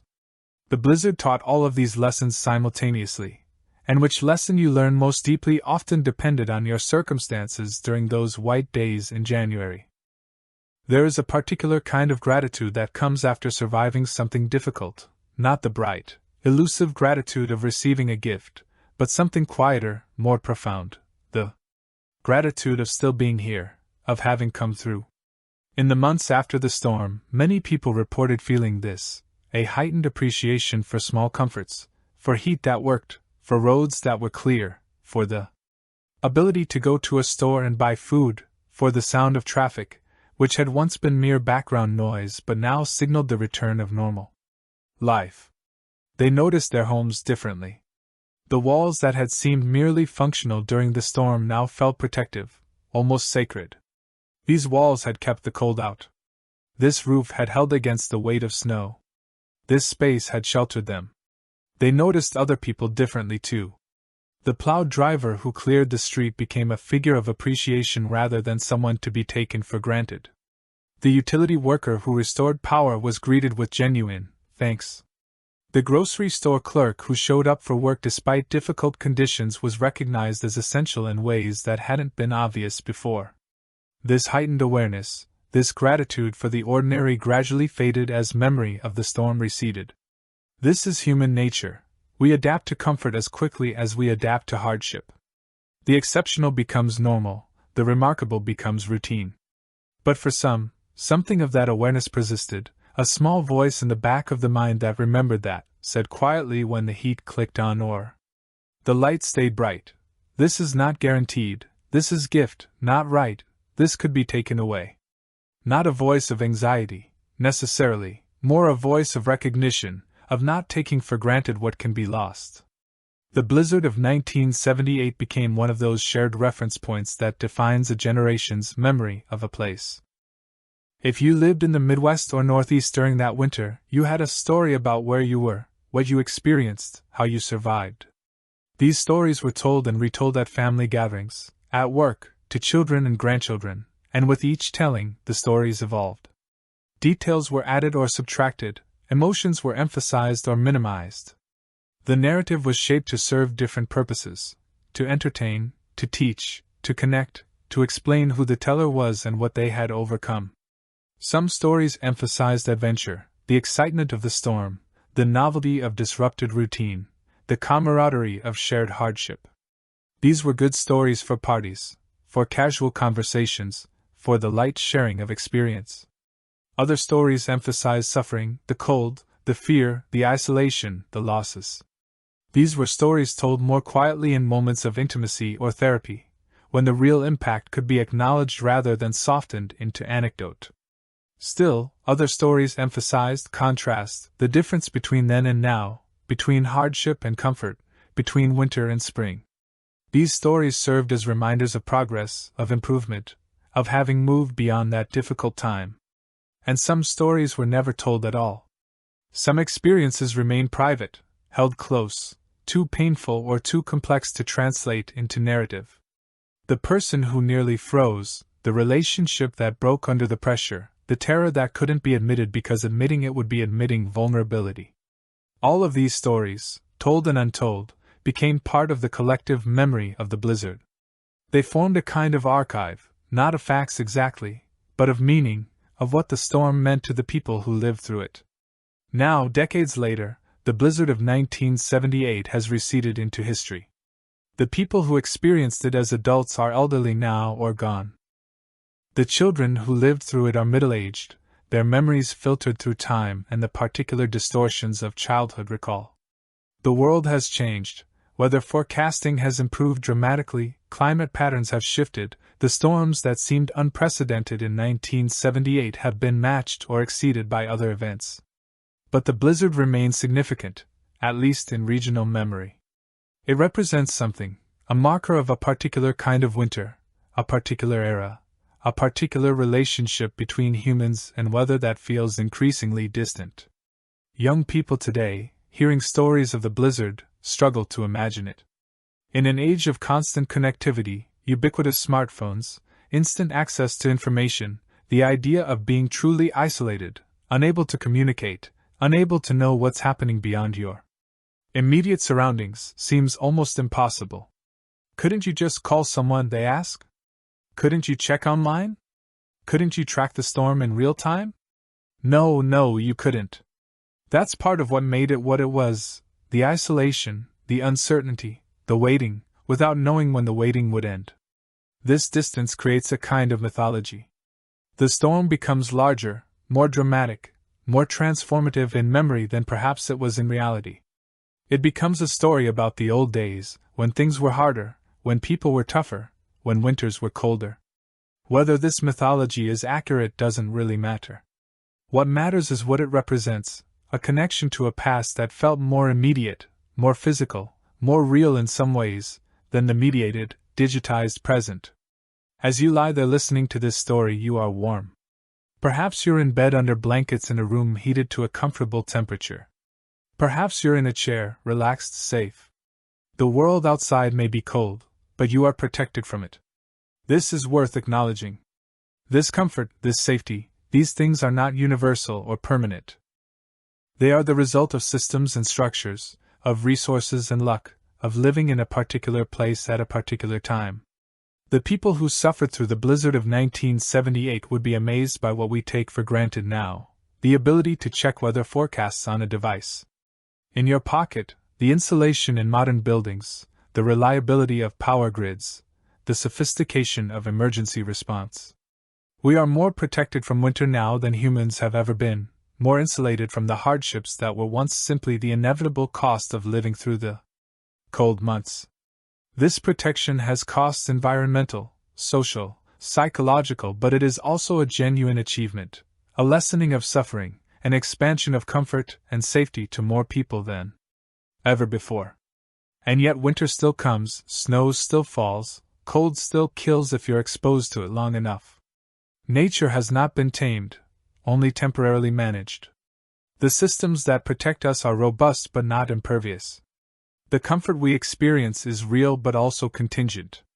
The blizzard of 1978 is a reminder of this, a reminder that, beneath our technological sophistication and our climate-controlled environments, we are still mammals trying to stay warm enough to survive, still vulnerable to the elements we've worked so hard to separate ourselves from.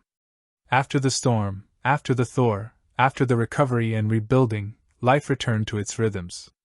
Spring gave way to summer, summer to fall, fall to winter again, though that next winter was mild, almost apologetic in its gentleness. The daily of existence resumed, work and school, grocery, shopping and social obligations, the thousand small tasks that fill a life. The storm became memory, then story, then history.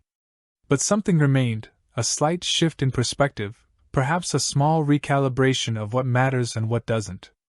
The people who had frozen together in gas stations or living rooms, who had shared food and warmth and fear. They remembered what it felt like when the ordinary fell away and only survival mattered. They carried that memory forward, not always consciously, not in a way that necessarily changed their daily behavior, but somewhere in the background, quiet knowledge. This can happen again. The world can stop, the comfortable rhythms can be disrupted. Survival is not guaranteed. This knowledge made some people anxious, made them prepare more, worry more, hold more tightly to security and certainty. It made others more present, more appreciative of the ordinary miracle of warm houses and full refrigerators and the ability to move freely through the world. It made still others more compassionate, more aware of vulnerability, their own and others, more likely to help when they could, to share when they had extra, to recognize that luck and circumstance separate the comfortable from the suffering more often than character or effort do. All of these responses were reasonable. All were ways of integrating the experience, of making meaning from hardship, of carrying forward some lesson from those white days in stories and myths across cultures. Winter is never just a season. It is a state of being, a metaphor for hardship, death, waiting, endurance, the time when life withdraws, when growth stops, when we must rely on what we stored during easier times. The blizzard of 1978 fits into this ancient pattern. It was winter, intensified, concentrated, made absolute. It was the reduction of life to its essentials: warmth, food, shelter, connection. Everything else fell away. And in that reduction something was revealed about what humans need, about what we can endure, about how we treat one another. When the comfortable illusions of civilization are temporarily stripped away, winter always ends. This is the promise that keeps us going during the darkest, coldest days, that spring is coming, that warmth will return, that this is temporary, however endless it feels at the moment. The blizzard ended, spring came, life resumed, but winter will come again. Different winter, perhaps different form, but the same essential truth, that we are vulnerable, that nature is powerful, that survival requires both individual resilience and collective care. The people who lived through the blizzard of 1978 learned this, carried it forward, told their stories, passed on whatever wisdom they could extract from the experience. And now, as you drift towards sleep, as your breathing slows and your thoughts quiet, perhaps you can carry something forward too, not anxiety about future storms but recognition of present comfort. Not fear of winter but appreciation of warmth. You are safe tonight. The surrounding walls hold, the heat works. You have enough. This is not nothing. This is everything. The snow has melted, the stories have been told, the lessons have been learned or haven't, or have been learned and forgotten and must be learned again. The blizzard of 1978 is history now. Data in archives, photographs yellowing, memories fading, the people who lived through it growing older, their numbers diminishing year by year, taking their first-hand experience with them into whatever comes next.